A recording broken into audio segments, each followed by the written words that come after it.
You have had a quiet, constant pain for a long time. You don't feel sad or angry, you just feel like you're wrong. You think that you don't fit in with the rest of the world.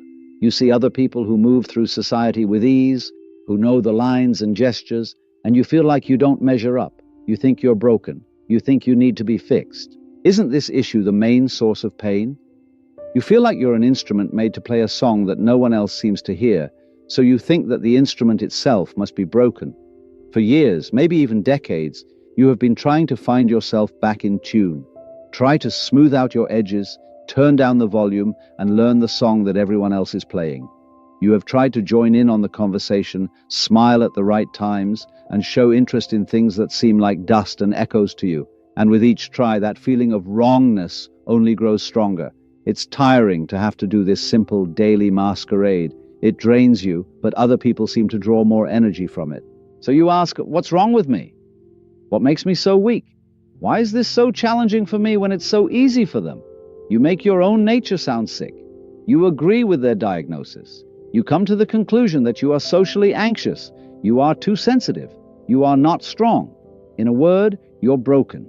You need to know what you're looking at. You are looking at a world that is sleeping. You are looking at a big, fancy show. Look at them. Pay attention to what they say. There is no conversation. It is a reading of scripts. They say sweet things to each other that don't mean anything.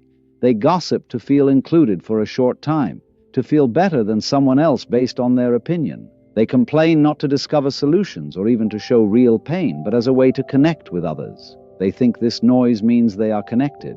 They go after things they want. They don't want to impress people they don't like. They put symbols of success in their lives, hoping that one day the symbols will become real. They are afraid of silence because it might show how empty the performance is. This is the world of sleep, a world built on masks, easy lies, and the unspoken agreement to never, ever look too deeply. They don't say what they mean. What they say doesn't mean what they say. They point to their values as signs, but they don't walk on them. Their interactions are transactions, negotiations for status, validation, and a brief respite from the fear of their own lack of authenticity. And you are the only one who sees this. You are in the middle of a crowded room watching a play, and you can't stop seeing the strings on the puppets. You can't unhear how empty the laughter sounds. This is why you feel broken.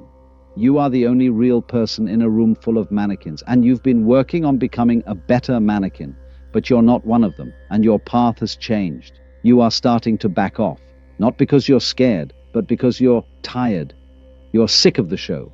You're tired of the applause, which you now know is just noise. You are the model of someone who wakes up, the person who quietly leaves the party, not because they're mad, but because the air is fresher outside. You don't need to be understood anymore. You no longer need to be validated by those who are still deeply asleep. You don't explain why you're quiet anymore. You no longer defend your need for privacy. You aren't playing the game anymore. You are polite and kind when you are with them, but you are not present in the way they want you to be. You don't allow your energy to be used up anymore. You don't act like you're interested in the shallow anymore. They can feel this change. They see that you are pulling away. They don't like it because your silence reflects their own noise. They have to label it because your honesty is a judgment on how well they did. People call you arrogant. People call you cold. They say you are anxious or depressed. They see you leaving the game, so they must think you lost. But you know what is true. You are not failing. You are done. The game is over for you. Not taking part in their world is not a sign of weakness. This is the first, hardest, and strongest sign that your soul is still whole. You are not broken. You are just real. Therefore, they need to figure out how to explain you. They have to put you in a box and provide you a label. This procedure is the main way that the sleeping world protects itself. You need to know that just being there is a grave, unspoken threat. You are the only person in the room who isn't playing the game. You are the mirror that shows them how they are doing. And when they see how real and honest you are, they have to see how empty they are. They can't stand this. That realization is too scary. Therefore, they have to make the mirror look ugly. They can't look at you and say, that person is complete, which means our world is fake. They can't say, that person is sane, so our group chase is a kind of madness. Number. They have to do the opposite. They have to do everything they can to keep their illusion. And the only way to do that is to make you sick. They have to make you the wrong person. And so the labels come down. You are too sensitive. You are broken. You are anxious. You're just not social. You think too much about everything. These words are important. This is not a diagnosis, it's an accusation. It is the unavoidable, foreseeable error that transpires when a superficial consciousness attempts to grasp a profound one. It is a two-dimensional world trying to describe something that exists in three dimensions. They think you look distorted, you look broken. To protect their own idea of what it means to be healthy, they have to call you sick. To keep their own idea of perfection, they have to call you flawed. Your depth is a problem. Your clarity is a danger. So they have to call it a disorder that needs to be treated and a problem that needs to be fixed. They aren't talking about you. They are telling you how scared they are of you. The name they give you is not true. It is a sign of how limited they really are. You are not broken. You are just awake, and you have been accepting a diagnosis from people who are still sleeping. It's time to stop using their language. Their words don't mean anything here. It's time to face the truth and call things by their real names. Therefore, let's take a look at what's really going on. Let's talk about what the real soul is like in a world full of fake things. We can refer to this as the three great truths of the perceiving heart. 1. What they call anxiety is not the same as fear. It is resonance. They don't know what anxious means to you.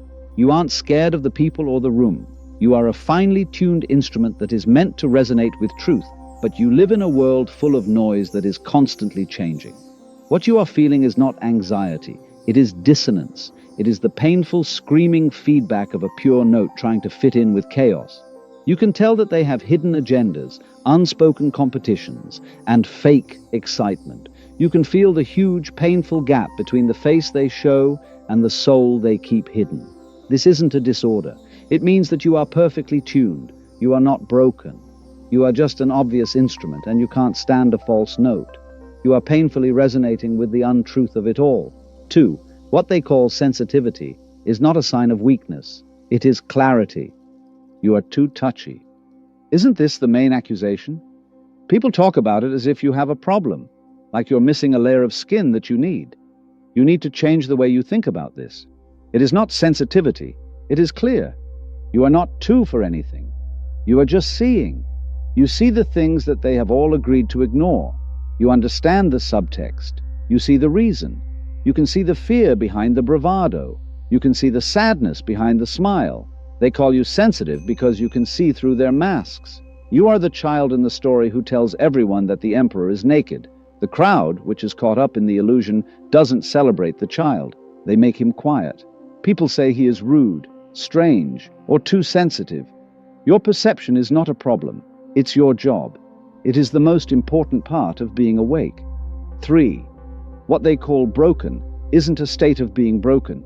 It is your integrity. This is the last and worst label. Because you can't or won't fit in, you are broken, flawed, or inadequate. You not being able to join is not a failure. It is your honesty. A body that is alive and healthy will always get rid of something that is toxic and foreign. A soul that is alive and well will always turn away from what is false. Your inadequacy is just a sign that you don't want to be poisoned. You are not losing at their game. You are the only one who knows it's a game, and you have put the pieces down. Your brokenness is really the only part of you that has stayed perfectly whole and beautiful. It is the purest part of who you are. Your soul is whole and won't be sold for the price of belonging. Seeing these truths and accepting them is not a cure. There is no pill that will make the world comfortable all of a sudden. This is what it costs. Accepting this new, true diagnosis that you are allergic, that you are clear, that you have integrity, does not stop the noise. The world will always be loud. The wrong notes will still be played. The dissonance will still bother you. The difference is that you won't blame yourself for the pain anymore. You won't think the problem is with you anymore. You will realize that you are a healthy, living thing that is reacting in the right way to an unhealthy, man-made environment. You will stop trying to fix the part of you that is actually your greatest strength. The real cost is that you can never sleep again. You can't unsee the game once you've seen it. You can't be pleased with the fake after you've tasted the real thing. You can't seek comfort in their lies anymore. Their approval will feel empty. Their applause will sound like noise. It will seem like a silly game to them when they talk about success. You have lost the comforting feeling of fitting in, and you have to accept that they will never receive you. They will still think your quietness is cold. They will think you are arrogant if you back down. They will think you failed if you don't want to play their game. They will keep calling you broken and anxious, because that's the only way they can keep their own world safe. You must be ready to be deeply misunderstood. This is the terrible and costly price of being aware. Being awake in a world where everyone else is sleeping is like being alone. You will walk a path that other people can't see. You will hear music that they can't hear. You will be moved by a truth that they can't understand. But this isn't the same kind of loneliness as being alone. It's not the loneliness of the person who is wrong. The lighthouse stands alone, proud and powerful. It is the solitude of the observer. You gave up the fake warmth of the crowd for the cold, clear and bright clarity of the top. Yes, the air is thin here, but you can finally breathe for the first time in your life. So, what do we have to do now? Not a thing. The work isn't in the doing. The work was in the looking. You just need to provide yourself permission now. Now I offer you permission to stop fighting. Let yourself be quiet. You don't have to talk to them when they are quiet. You don't have to do things to gain their approval. Let yourself leave. Allow yourself to leave the party early, to say no to the invitation, to let the phone ring. Your energy is a valuable resource, not something that everyone can use. Let yourself let them down. This is the best way to be free. You have to be content with letting down people who want you to be someone else. You are not responsible for their comfort. Their hopes and dreams are not your chains. Let yourself believe that you have an allergy. Listen when your soul pulls back. When your body becomes tense, respect it. It's your guide. Your deepest intelligence is what keeps you from believing lies. Don't let it down. Don't tell it to be quiet. You are not a problem that needs to be resolved. You are not a machine that needs to be fixed. You are a truth that people should live in. Stop trying to be a better, more acceptable version of them. Just be you, more fully and completely. Your only job, your only reason for being, is to be a vessel for the truth that you carry, and that's your path. If this path of returning to the real speaks to you, I invite you to subscribe and turn on your notifications so we can keep walking together and learn more. Let the noise of the world go away. Let the names and accusations go away. You don't own them. Your big retreat is not a way to escape away from life. It is an entry into it. You are not running away from them. You are finally walking to yourself. The deep, profound silence you want is not empty. It is full. It is the sound of your soul, which is no longer fighting with itself. It sounds like home. You are correct. You are not lost. You aren't broken. You are real, plain and simple. In a world full of copies, that's the most important thing you can be.